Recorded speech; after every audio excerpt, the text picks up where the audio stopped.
Voilà un disque Lakowski, un disque constitué d'un circuit en cuivre recouvert d'un plaquage en or et qui fait office, selon le site de son créateur, d'antenne Tesla ou d'antenne Lakowski.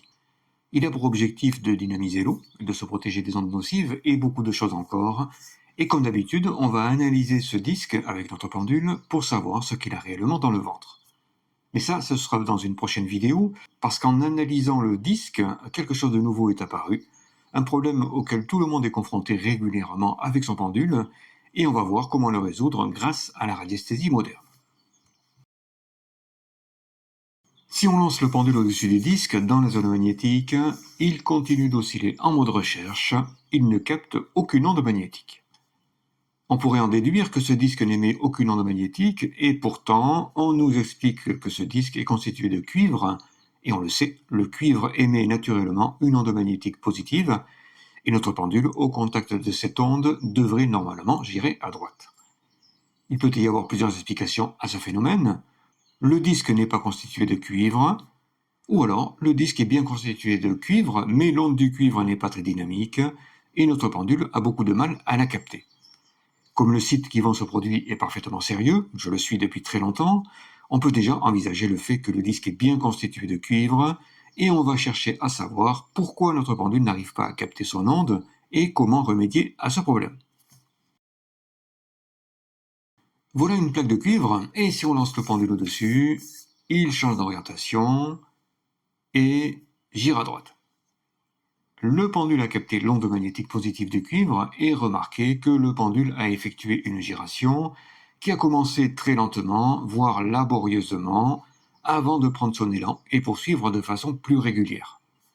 Ça, c'est le signe que l'onde du cuivre n'est pas très dynamique, et quand on a l'habitude de pratiquer, le pendule finira toujours par girer à droite sur ce type de plaque, mais quand on débute, il peut prendre son temps et finir par lasser l'utilisateur.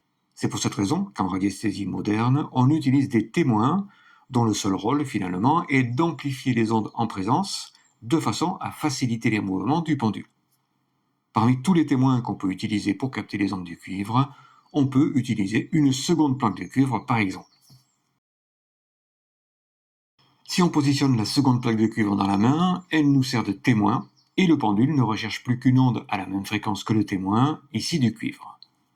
Et effectivement, on peut voir que le pendule change de direction plus rapidement que tout à l'heure, avant de girer définitivement à droite, au-dessus de l'autre plaque de cuivre. Voyons ce que ça donne avec notre disque. Le pendule change d'orientation et finit par girer à droite. On trouve enfin l'onde du cuivre sur le disque et on peut donc confirmer que le disque est bien constitué de cuivre, mais on constate que même avec le témoin en main, le pendule réagit très lentement. Alors on va utiliser un autre témoin, un témoin universel. Le témoin universel, c'est notre antenne des ondes, capable de séparer les ondes et donc de choisir l'onde avec laquelle on a besoin de travailler.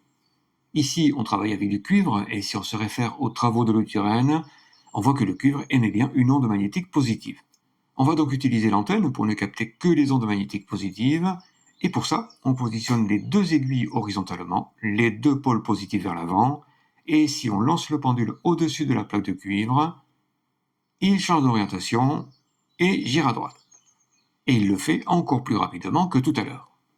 Mais on peut rendre les mouvements du pendule encore plus rapides, tout simplement en rajoutant un second témoin dans la main. Et comme tout à l'heure, on va placer la seconde plaque de cuivre dans la main, en plus de l'antenne des ondes, et on se retrouve avec deux témoins dans la main qui vont amplifier encore davantage les ondes en présence. Et si on lance le pendule au-dessus de l'autre plaque de cuivre, il change d'orientation et gire à droite encore plus rapidement que tout à l'heure. Et si on le lance sur le disque maintenant, il change d'orientation et gire à droite, et tous ces mouvements deviennent de plus en plus rapides. Donc, plus on met de témoins en main, plus on amplifie les ondes en présence, et plus notre pendule va réagir vite. Et on rappelle qu'au départ, le pendule seul ne captait aucune onde magnétique provenant du disque. Par contre, quand on est dans la nature, on n'a pas forcément une plaque de cuivre sous la main pour effectuer une recherche, alors on utilise un autre témoin que tout le monde peut utiliser. On a déjà vu que les ondes de forme provenant des lettres, surtout les voyelles, et encore plus provenant des chiffres, sont particulièrement dynamiques. On peut se servir de ces ondes comme témoins et on verra que ces ondes sont particulièrement étonnantes. On peut écrire le cuivre et s'en servir comme témoin. Pour ça, on utilise son numéro atomique, 29, et on l'écrit simplement sur un bout de papier qu'on place en main. Ce nombre 29 émet une onde de forme très puissante, la même onde que celle du cuivre, et si on lance le pendule au-dessus de la plaque de cuivre, il change de direction et gire à droite, et on le voit bien presque instantanément. Et si on fait la même chose au-dessus du disque, il change de direction et gire à droite, et on le voit bien aussi vite que sur la plaque de cuivre. Ce nombre 29, écrit sur un bout de papier, émet la même onde magnétique positive que le cuivre, et on peut donc s'en servir pour effectuer toutes nos recherches de cuivre. Mais il y a encore mieux. En radiesthésie moderne, on n'utilise pas le langage traditionnel, mais plutôt celui de nos anciens, qui écrivaient de droite à gauche ce qu'on appelle le langage radiesthésique. Avec les témoins écrits, c'est la même chose, et notre témoin du cuivre, 29, écrit à l'envers, devient 92, et 92, c'est le véritable témoin du cuivre, et ça fonctionne bien sûr avec tous les éléments chimiques existants. Et si on prend ce témoin en main et qu'on lance le pendule au-dessus de la plaque de cuivre, il change de direction et gire à droite encore plus rapidement que tout à l'heure. Et si on fait la même chose au-dessus du disque, il change de direction et gire à droite tout aussi rapidement. Lorsqu'on effectue une recherche avec notre pendule, à défaut de se concentrer sur l'objet de nos recherches, comme en radiesthésie traditionnelle, ce qui souvent peut durer des heures et devient vite fatigant, on peut utiliser plus facilement des témoins qui vont grandement faciliter les recherches. Pour ça, on utilise le numéro atomique du corps qu'on recherche et on l'écrit sur un bout de papier en utilisant l'écriture radiesthésique, c'est-à-dire de droite à gauche.